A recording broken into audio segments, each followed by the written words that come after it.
وأن محمد رسول الله إقامة الصلاة إيتاء الزكاة وصوم رمضان وحج البيت من استطاع إليه سبيلا. Et la prière, c'est un dialogue qui se passe entre l'être humain et Allah. Donc on se concentre, on fait l'intention dans notre cœur, comme quoi on fait telle ou telle prière, et puis en commençant, en disant Allahu Akbar, on lève les mains jusqu'au niveau des oreilles et on les baisse et on fait la droite sur la gauche. Et là, on lit la Fatiha, qui est la clé de chaque prière, qui comporte 7 versets, qui est Bismillahirrahmanirrahim, Alhamdulillahi Rabbil Alamin, Ar-Rahmanir-Rahim, Maliki Yawmiddin, Iyyaka na'budu wa Iyyaka nasta'in, Ihdina as-sirata al-mustaqim, sirata alladhina an'amta alayhim, غير المغضوب عليهم ولا الضالين آمين. C'est un chapitre de 7 versets et c'est la clé du prière. Le prophète lui dit lui-même, sallallahu alayhi wa sallam, il dit celui qui n'a pas la Fatiha, sa prière elle est incomplète. Elle est primordiale.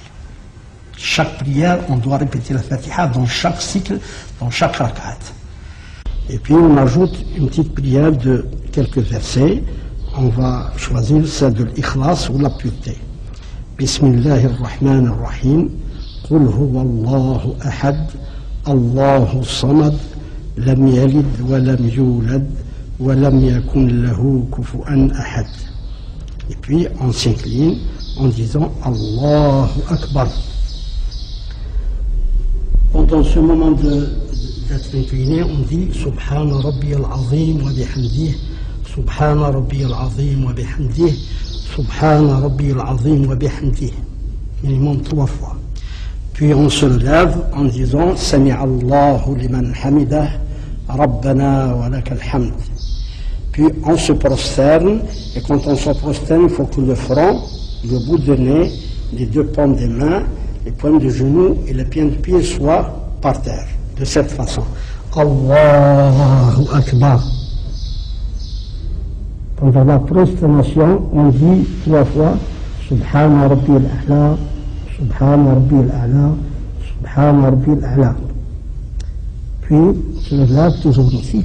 Allahu Akbar, Rabbi ighfir warham. Et puis, on se prosterne. Allahu Akbar, Subhana Rabbi al-A'la. Subhana Rabbi al-A'la, Subhana Rabbi al-A'la.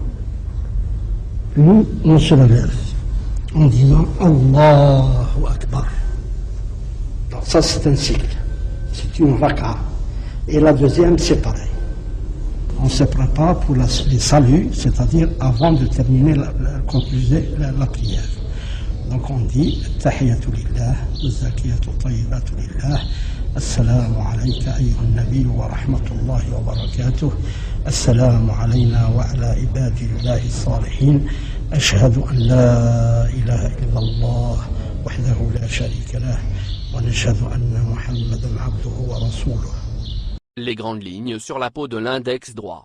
Dans cette position, l'index droit est utilisé lors de la prière pour témoigner qu'Allah est le seul et unique Dieu. Ici, aussi, le nom de Dieu est visualisé. Allah.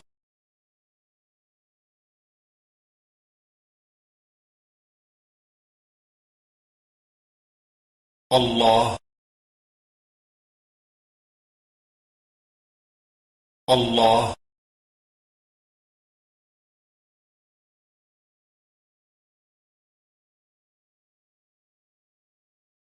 Qui veut dire les salutations à Dieu et que le salut sur le prophète et c'est tous les croyants. Et puis on fait l'attestation de foi, on atteste qu'il n'y a pas de divinité qu'Allah seul et que le prophète Mohammed, son serviteur et son messager. Et puis en conclusion de la prière, en disant Assalamu alaykum wa rahmatullah. À droite, Assalamu alaykum wa rahmatullah. En gros, ça veut dire le salam, les salams. Il est question dans cette expérience de voir s'il se produit véritablement un changement dans le comportement du cerveau et particulièrement dans le fonctionnement des ondes cérébrales après la prière. Pour ce faire, je me suis prêté à une expérience d'IRM, communément appelée imagerie médicale, de scanner médical. Pour les besoins de cette expérience, le médecin m'a d'abord injecté dans le sang un produit radioactif qui est naturellement inoffensif, qui va donc se répandre dans la masse sanguine jusqu'au cerveau, de manière à rendre le cerveau plus visible par le scanner médical. L'objectif étant de prendre un cliché avant la prière et un cliché après la prière.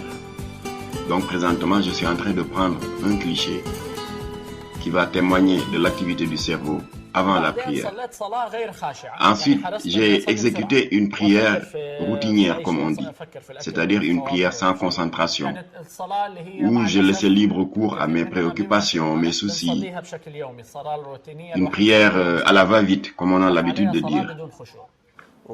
Et après cette prière, je suis passé encore sous le scanner médical, où un cliché a été pris comme lors de la séance d'avant la prière. En comparant les deux clichés, on s'aperçoit que le changement n'est pas important. Effectivement, on se rappelle du hadith rapporté par Abu Huraira, un homme qui venait de sortir de la mosquée après avoir prié, et le prophète lui avait intimé l'ordre d'aller prier à nouveau parce que ce qu'il venait de faire, ce n'était pas à proprement parler de la prière. Effectivement, on remarque qu'il n'y a pas de véritable changement entre le cliché qui a été pris avant la prière et après la prière qui a été une prière bâclée. Alors cette fois-ci, je m'évertue à effectuer une prière canonique, correcte, avec concentration. Et pour éviter d'être distrait par mon environnement, j'avais même pris soin de demander à l'équipe technique audiovisuelle de ne laisser que le caméraman dans la salle.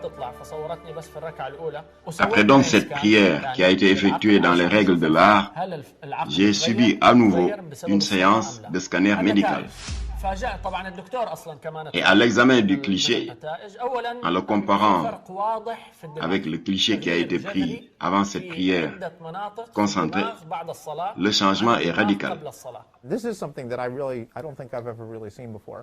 En vérité, en tant que médecin, je n'ai jamais vu un changement aussi subit et radical.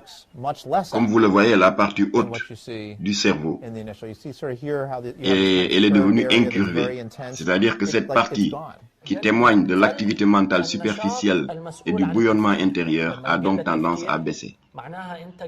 C'est comme si l'individu était en train de s'abandonner à quelque chose. En fait, les gens s'abandonnent à l'activité qu'ils sont en train de faire quand cette activité baisse. Voilà ce que cela veut dire. Ils s'aperçoivent que leur propre obstination individuelle est en train de s'apaiser.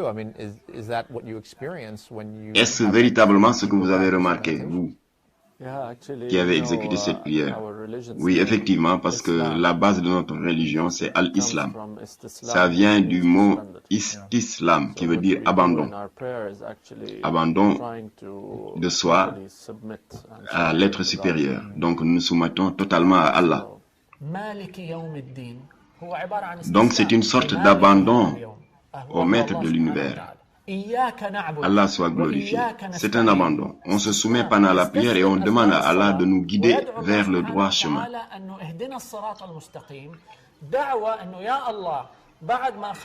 C'est comme si on demandait à Allah, ô Dieu, lorsque j'aurai fini ma prière et que je recommencerai mes activités routinières, ma réflexion, à gérer mes problèmes, à organiser ma vie, veuille bien, ô Allah, me guider sur le droit chemin.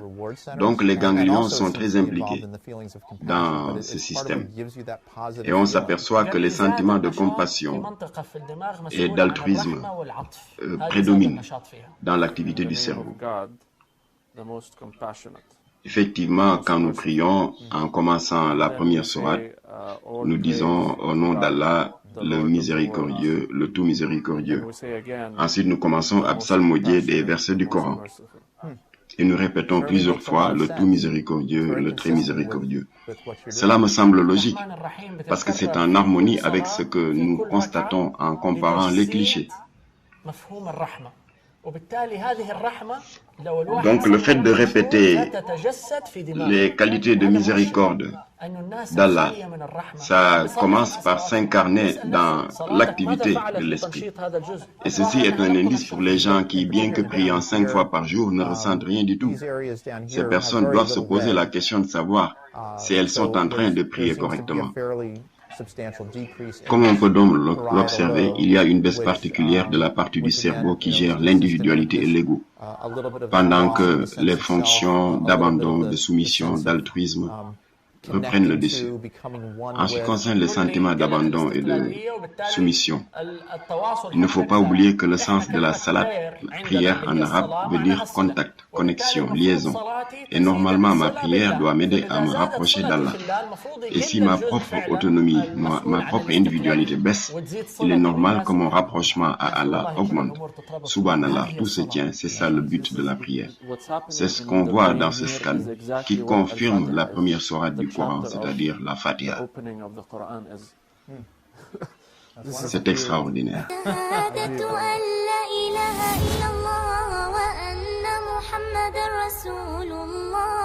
لا أعبد في الكون إلا الله ورسول